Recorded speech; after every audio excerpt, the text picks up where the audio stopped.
Bueno, como adelantábamos, una semana para las PASO viene siendo la coyuntura más importante, Sí. ¿no? En un país que está sufriendo los embates, ¿no? De diferentes políticas neoliberales que afectan directamente a los barrios populares, a las villas de todo nuestro país. Un poco para poder analizar los últimos movimientos de, básicamente, Sergio Massa con el FMI, es que también nos pusimos a pensar con quién podríamos hablar y bueno, llamamos a José Castillo, economista, profesor de la UBA, es militante de izquierda también de la Ciudad de Buenos Aires, así que bueno, le damos la bienvenida. Buenas tardes, José, ¿nos escuchás?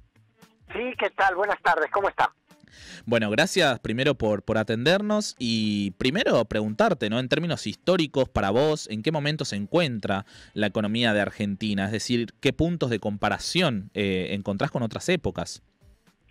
Bueno, estamos en una situación bastante similar a la de varias crisis agudas que se generaron a partir de que vivimos este endeudamiento gigantesco que siempre hay que decirlo y recordarlo, fue generado en la época de la dictadura militar, ¿no?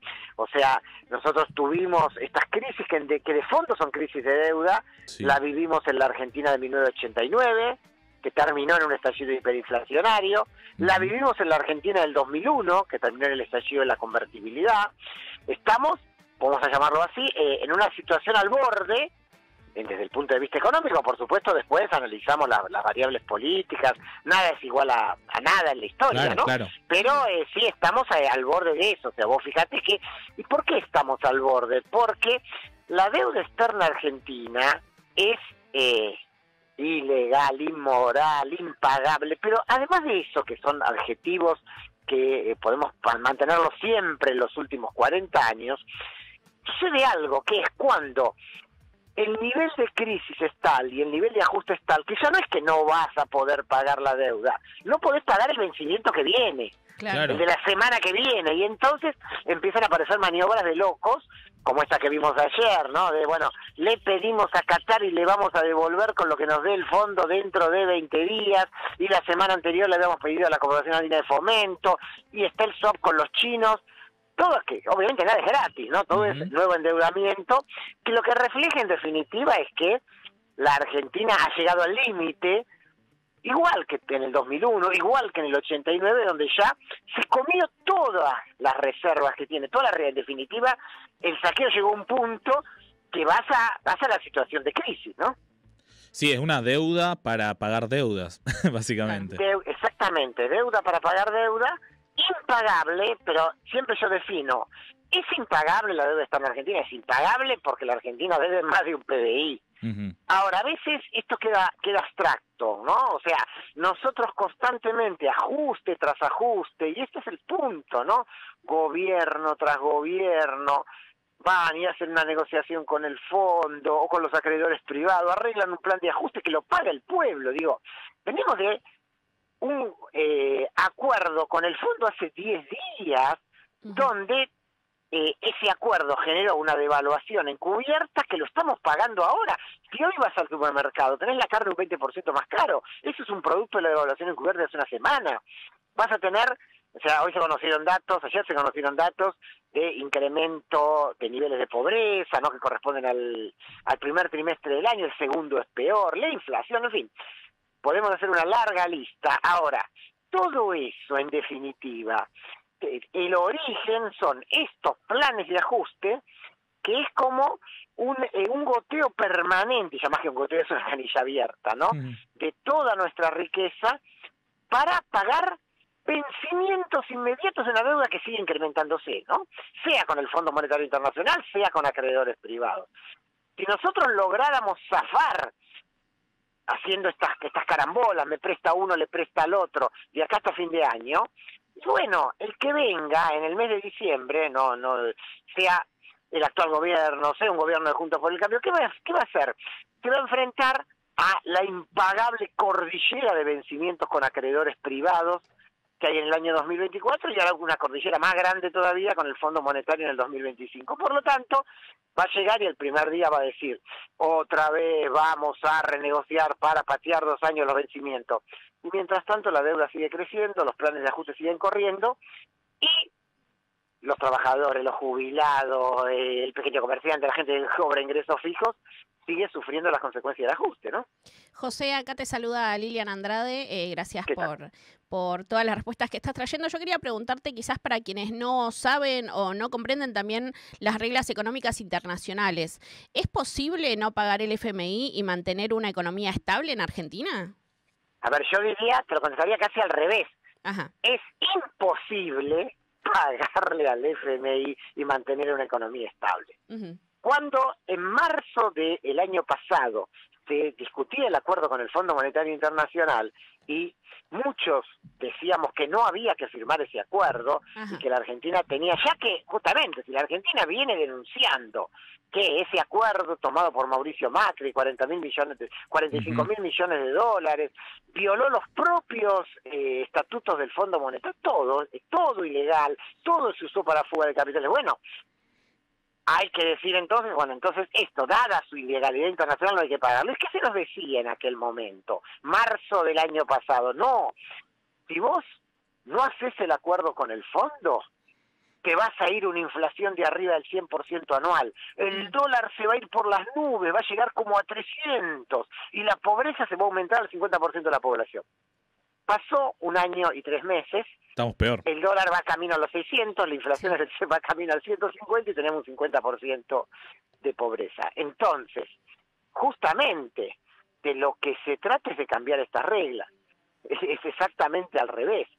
Sí, la única salida, diría casi en términos matemáticos, condición necesaria pero no suficiente para poder empezar un camino de desarrollo, reconstrucción, redistribución de la riqueza, como lo querramos llamar, es suspender inmediatamente los pagos de deuda y romper este acuerdo leonino con el Fondo Monetario, ¿no? José, quería aprovechar, vi en tus redes sociales el cariño que le tenías a Marcelo Esloto, que también era bastante cercano a la Garganta Poderosa, ha ido a nuestros barrios populares varias veces. ¿Cómo, digamos, lo recordás y qué te parece, ¿no? Que falta hoy en el periodismo económico? Porque lo que notamos muchas veces es que algunos tecnicismos, algunas cuestiones como esto que vos estás explicando, es muy difícil entenderlo y que también influye directamente a la hora de votar. Hay mucha sobreinformación, hay mucha falta de claridad sobre qué es lo que está pasando, qué es lo que está haciendo el ministro de Economía hoy, tomando deudas y deudas y deudas para pagar otra gran deuda. Entonces, ¿qué recordás de ese Esloto que de algún modo tenía una forma de hacer periodismo económico que hoy no lo vemos tanto en la televisión o en diferentes medios? Mira, tres cosas. Yo Esloto lo recuerdo cuando estudiamos juntos, ¿no? En la época, hace muchos años, la década del 80 en la Facultad de Ciencias Económicas, pero más allá de montones de anécdotas, digamos, de juventud que uno puede recordar, digo, en relación a la pregunta que vos me haces, me parece que hay tres cosas. Primero y principal, la valorización de un pensamiento económico heterodoxo. O sea, un pensamiento, esto que se dice, y ahora va a hablar un economista, y el economista es siempre un liberal de derecha, pero como es el economista, pontifica como si fuera un sumo sacerdote, ¿no? Lo hemos visto, lo vemos en los medios de comunicación hegemónicos todo el tiempo. Es más, se lo presenta hasta, no se dice ahora va a hablar un economista de derecha, ahora va a hablar un economista liberal, sino va a hablar un economista que va a decir la verdad. Ojo, así nació Javier Milei, Totalmente. Hace no muchos años. Esloto Viaga siempre puso énfasis en poner en valor lo que es la economía política y lo que es la crítica a la economía política. Incluso él cuando salió en la primera época el Cash, que era el suplemento económico de Página 12 de los domingos, salió con esa idea frente a lo que eran los suplementos económicos de los diarios hegemónicos. Lo segundo que está atado con esto, él siempre dice, bueno, a ver, decía claramente, el economista tal de tal corriente política, ideológica, lo que fuera, pero de tal corriente, no el economista. Y lo tercero es lo pedagógico, porque una de las tareas que tenemos los que hacemos economía desde una posición más alternativa es justamente desarmar esa idea de que la economía es difícil, de que la economía no se entiende, de que la economía es solamente para especialistas y siempre desde ese lugar termina siendo diagnósticos en contra de los sectores populares, ¿no? O sea, hacer que se entienda. Mirá, voy a tomar una frase de alguien que no viene de mi tradición ideológica, que es la izquierda, sino más del nacionalismo popular, que es Arturo Jauretche. Jauretche decía, cuando te hablan de economía y vos no entendés, preguntá de vuelta. Si la segunda vez no entendés, volvé a preguntar por una tercera vez. Y si la tercera vez no entendés, seguro que te están robando, ¿no? Ese concepto, ¿no? que está bien, es una botada, ¿no? Bueno, podría decir casi una humarada, pero es muy importante. Hay que hacer que la gente entienda de lo que se está hablando. Y yo creo que eso forma parte de una tradición que es muy chiquita, porque justamente los medios hegemónicos son otros los que hablan de economía, que algunos tratamos de llevarla adelante, incluso en las carreras de la Facultad de Ciencias Sociales. Vos fíjate, la mayoría de los economistas que hacemos esto no estamos en ciencias económicas, sino que somos los que damos las materias de economía en filosofía y letras, en ciencias sociales, ¿no? Es como que le hablamos para los no economistas. Terrible eso. José, quería consultarte porque hay una sensación de que ahora se están esforzando, digamos, por generar tranquilidad económica en la sociedad, solo por las elecciones, y que a final de año o en el mismo 2024 todo va a ser muchísimo más difícil. ¿Vos lo compartís? Y por otro lado, ¿qué panorama vas teniendo con respecto a, bueno, la situación económica y también los candidatos y las propuestas que van teniendo respecto a la economía? Mira, hay una especie de discurso único con respecto a lo económico. Venimos ya desde hace, como te decía, un largo año de ajuste a partir del acuerdo con el FMI. La posición del gobierno actual ha sido firmar un nuevo ajuste, escrito en concreto, firmado, para tratar con ese nuevo ajuste de llegar a un puente de tranquilidad, que por tranquilidad entendamos simplemente que el dólar no se dispare muy rápido, ni siquiera es que no se dispare, ni que no sea tan rápido. Claro, no es ni siquiera, bueno, alguna medida de alivio a la situación popular, no, es simplemente que no se dispare muy rápido. Y todo termina, y acá sí hay un punto común, que es lo que dice Sergio Massa, ¿no? Candidato mayoritario de Unión por la Patria, qué es lo que dicen los dos candidatos de Juntos por el Cambio, y obviamente mucho más guarangamente qué es lo que dice Javier Milei. En todos los casos es lo mismo. A partir del nuevo gobierno hay que hacer reformas estructurales. Y cuando vas al fondo de la discusión de esa reforma, que es un nuevo acuerdo con el Fondo Monetario, un ajuste fiscal, que un ajuste fiscal traducido es achicamiento de partidas, que se abra, algunos dicen modernización laboral, otros son más brutos y dicen directamente flexibilización laboral, que es sacarle derecho a los trabajadores, reforma jubilatoria, que es sacarle más derechos a los jubilados, e inclusive liquidar los regímenes especiales que todavía existen, entre ellos el más importante, que es el régimen docente. Entonces, esto aparece, diríamos, en común en todos los candidatos, excepto en los de izquierda. Después sí, por supuesto, tenemos la retórica desde una Patricia Bull que dice lo voy a hacer a los palazos, y otro que dice lo voy a hacer dialogando, otro que dice lo voy a hacer charlando con los sindicatos, ¿no? O sea, ahí entramos ya en un juego, digamos, lo que es la retórica electoral, digamos. Pero si yo me tengo que remitir a las propuestas económicas, claramente tengo que decir, bueno, ¿qué hay que hacer? Y yo te digo, bueno, hay que romper el acuerdo con el Fondo Monetario y hay que suspender los pagos de deuda. Digamos, la verdad, ninguno de los candidatos mayoritarios plantea esto, al contrario, ¿no? Esto es una propuesta que ha quedado, digamos, concentrada exclusivamente en el planteo de la izquierda. Así que bueno, ese es en cierta forma lo que aparece en el debate electoral de estos días, y bueno, que seguramente seguirá después hacia octubre. José, vos mencionaste recién la última pregunta que te hacemos, otra vez, sí. Muchas gracias por conectarte a esta hora, un sábado. Tiene que ver con esto que dijiste, ¿no? Esto de la redistribución de la riqueza, lo mencionaste recién.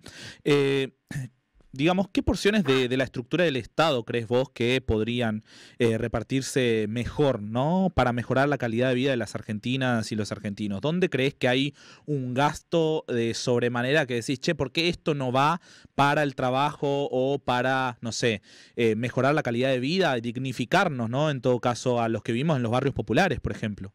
Claro, bueno, a ver, en términos de recursos, siempre hay que hablar de recursos y gastos, ¿no? Sí. Obviamente que el gasto más grande del gasto público argentino es los pagos de deuda. Pero si vos dejemos eso un rato, que es el más grande y lejos, ¿no? Bueno, ¿y qué sigue? Y lo que sigue son un montón de cosas de Estado bobo que terminan generando fuga de capitales. Por eso insistimos mucho, o sea, en la Argentina, a ver, sigue vigente la ley de entidades financieras de Martínez de O de 1977. Después nos preguntamos por qué los bancos hacen las mil y un maniobras y se terminan fugando los capitales y siempre estamos chantajeados por los corrimientos del dólar. Bueno, ahí tenés la respuesta. Ni hablemos cuando vamos a el tema del comercio exterior y entonces vemos que nada, ya no es que todo está privatizado, sino que está privatizado hasta el río Paraná, diríamos. Entonces, ahí tenés un montón de recursos que deben ser retomados por el Estado, o sea, volvamos, tenemos un montón de... Voy a una tercera cuestión, subsidios.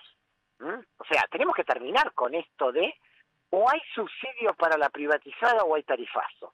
Entonces o le damos subsidios para que la privatizada, brindando un horrible servicio, garantice su super ganancia con el subsidio, o, si no, que el trabajador lo pague con un tarifazo. Claro.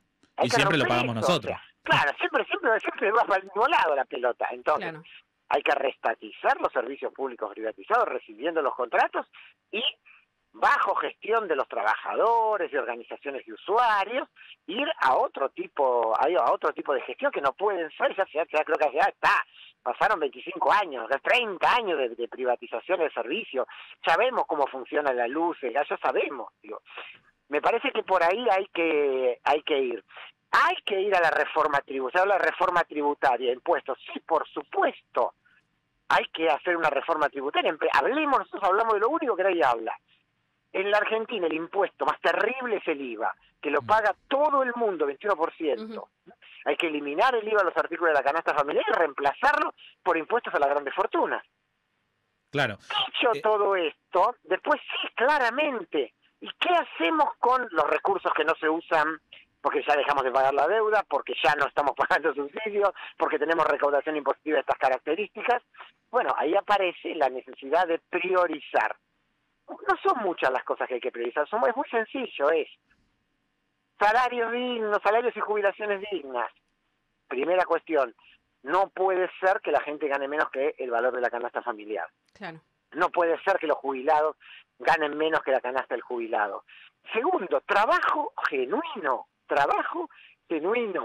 O sea, en la Argentina hay que lanzar un plan de obras públicas que genere trabajo genuino, empezando porque en la Argentina hay un déficit habitacional de 5 millones de unidades de vivienda. Hagamos construcción de viviendas populares, que por otra parte es lo que más rápidamente multiplica el trabajo de los sectores populares que hoy en día lamentablemente no tienen una formación para poder entrar al mercado de trabajo de otra manera, ¿no? Y después, salud, educación, concentrarse ahí. Si nos concentramos ahí, tenemos el camino para empezar un programa de desarrollo. Obviamente, yo desde la postura de izquierda te digo, las clases dominantes de la Argentina no quieren hacer eso, es obvio que no quieren hacer eso, y entonces, para poder avanzar un poco en eso, rápidamente vas a chocar con la necesidad de, sí, ir a discutir de verdad, en muchos lugares, la propiedad privada de la tierra, la propiedad privada de los monopolios, ¿no? Va a aparecer esa discusión, por eso en la perspectiva de una propuesta de desarrollo, para nosotros es en el mediano plazo una propuesta de desarrollo de tipo socialista y no capitalista, ¿no? José Castillo, para La Garganta Radio, economista y docente, te agradecemos muchísimo la comunicación y realmente un placer. Bárbaro, gracias, nos vemos.